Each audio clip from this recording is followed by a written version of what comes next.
আশেকের বলি অন্যরকম, বুঝতে হয়, খুঁজতে হয়। আমরা এগুলো থেকে দূরে আসরে আছি, এজন্য বুঝিও না, খুঁজিও না। ইমাম আহমদ বিন হাম্বল মাযহাবের ইমাম, সুবহানাল্লাহ পড়েন না, তিনি বর্ণনা করছেন, তিনি বলছেন যুবককে দেখে ভালো লাগলো, কাছাকাছি গেলাম, তার মালিকের সাথে কথা বললাম, কত দিয়ে কি করবেন, যুবকটাকে খরিদ করলাম, গোলাম কিনে নিয়ে আসলাম, গোলাম তো নিয়ে আসলাম।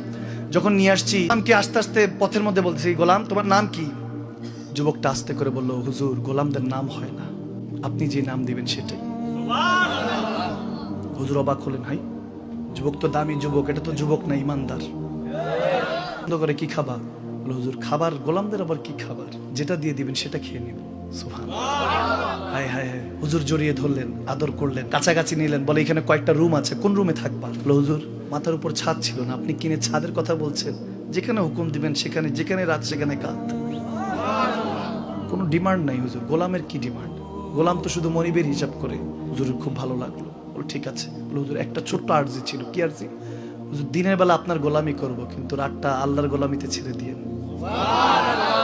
যা বাবা তোকে দিলাম, তুই রাত আল্লাহ আল্লাহ রসুলের সাথে কাটা, দিনটা আমার খেদমত করিস, যেগুলো কাজ আছে করিস। হলো তো দেখে রাতের বেলা যুবকটা চুপচুপ করে কি জানি কান্নার আওয়াজ শুনে। ইমাম হাম্বল জামানার ইমাম, তো কাছাকাছি গেলেন, গভীর রাত, যুবক সেজদার মধ্যে, একবার মাথা নামায়, একবার উঠায়, আল্লাহর কাছে তওবা করে, আল্লাহ তুমি যা দিয়েছো আল্লাহ, এই শুকরিয়া আদায় করে তোমার কাছে শেষ করতে পারবো না। দিনের বেলা তোমার সেজদাটা আদায় হয় না, তোমাকে স্মরণ করার সুযোগ হয়।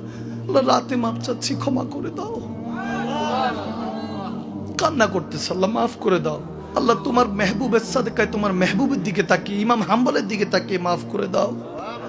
তেনার খেদমতে আছি আল্লাহ, আল্লাহ তোমার তো দয়া, তুমি কোন না কোন মালিকের কাছে রাখতা, চাবুক দিয়ে মারতে হয় তোমার হাতে, তোমার কাছে সেজদা ঝুঁকার তৌফিক হতো না। তোমার তো দয়া মাওলা, তুমি আবার একজন ইমামের গোলাম বানিয়েছো, আবার ইমামের খাদেম বানিয়েছো, যে তোমার কাছে চাইতে পারছি।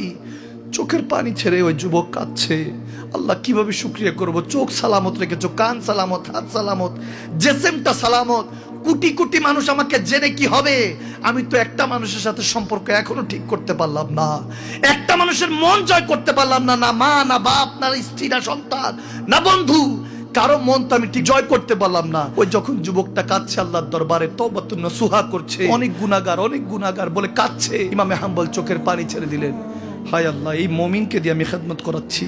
তখন তিনি পরের দিন যখন ওই যুবককে ডাক দিলেন, যুবক আসলো, এসে বলছে, জি হুজুর কি খেদমত করতে পারি? বলে, তোকে আমি আজাদ করলাম, আজকে থেকে তুই আর কারো দাস না, কারো কৃত দাস না, গোলাম না, তুই আজকে তোর যে ঈমান, আমি রাতে তোর আরজি মর্জি আল্লাহর সাথে শুনে ফেলেছি। তখন সেই যুবক এই শুনে বলছে, হুজুর আমার কি কোনো ভুল হয়ে গিয়েছে, আমাকে কেন আজাদ করছেন?